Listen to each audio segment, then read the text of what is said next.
Our thought today is, I bet aliens ride past Earth and lock their doors.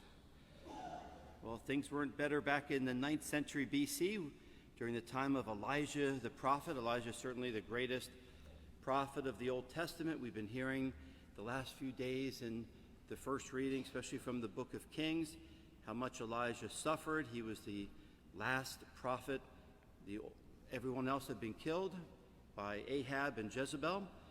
And then there was a great contest, as we heard about the other day, on Mount Carmel, where Elijah defeated the pagan prophets. Well, Ahab and Jezebel were so upset with that they said that they were going to kill Elijah, so he fled. Remember the story of him being under the broom tree and how he said, God, just take my life. I don't want to live anymore. But God sent his angel and baked him a cake. I guess this is the original angel food cake. So he gave him, and said, eat, otherwise the journey will be too long for you. And with that bread, Elijah was able to walk 40 days and 40 nights to Mount Horeb. This is a foreshadowing of the Eucharist. Without the Eucharist, life would be too difficult for us. But with the food for the journey, the viaticum that we receive, the daily bread, the Holy Eucharist, that the journey will be able to reach our final destination of the kingdom of heaven. Well, Elijah was still discouraged, and God revealed to him that there were still 7,000 faithful people in Israel, and that God would give Elijah a successor whose name would be Elisha. The word Elijah means, my God is Yahweh. And then he was told by God to anoint Elisha as his successor. And so this is where the first reading picks up in the book of Kings, where we have Elisha is out plowing in his field. And obviously, from what is described here, Elisha was a very wealthy person. Imagine having 12 yoke of oxen. A wealthy family would be blessed even to have 1 yoke of oxen or 2 yoke of oxen. Elijah has 12 yoke of oxen. He's very wealthy.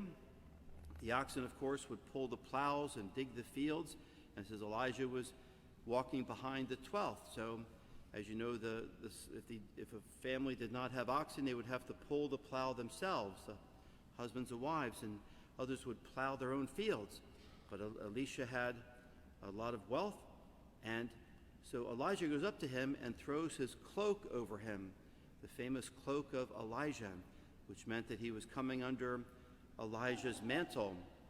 And Elisha says, left the oxen, ran up to Elijah and said, please let me go back and kiss my father and mother goodbye, and then I'll follow you. This is also in the New Testament.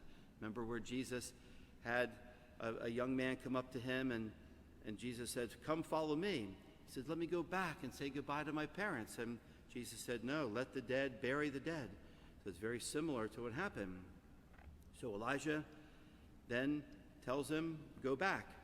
Well, Elisha then does go back, but instead of what he does is he takes his yoke of oxen and he slaughters them all.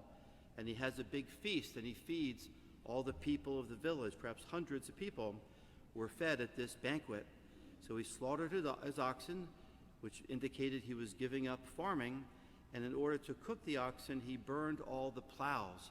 He took the plows and used them as firewood. Again, plows were incredibly expensive.